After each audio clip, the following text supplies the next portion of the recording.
भारतात अल्पवयीन बालकांचं लैंगिक शोषणापासून संरक्षण करण्यासाठी अनेक कायदे कठोर करण्यात आले आहेत.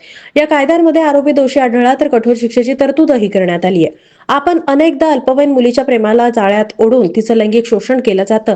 अशा वेळी शरीर संबंध ठेवण्यास अल्पवयीन मुलीची सहमती देखील असते. पण आता अशा प्रकारे संबंध ठेवणं गुन्हाच आहे, असा निर्वाळा मुंबई उच्च न्यायालयाच्या नागपूर खंडपीठानं दिलाय. शरीर संबंधात अल्पवयीन मुलीची सहमती अर्थहीन असल्याची स्पष्टोक्ती नागपूर खंडपीठानं दिली आहे. अल्पवयीन मुलीनं शरीर संबंधासाठी दिलेल्या सहमतीला काहीच अर्थ नाही, असं उच्च न्यायालयानं आपल्या निकालात म्हटलंय. तसेच उच्च न्यायालयाने अल्पवयीन मुलीसोबत शारीरिक संबंध ठेवणाऱ्या आरोपीला बलात्काराच्या गुन्ह्याअंतर्गत सुनावण्यात आलेली शिक्षा ही कायम ठेवण्यात आली आहे. नेमकं प्रकरण काय असणार आहे याचा देखील या प्रसंगी पडताळा केला जाणार नाहीये. त्यामुळं एकंदरीतच या निर्णयाच्या विरोधात आरोपीनं उच्च न्यायालयात अपीलही दाखल केलंय.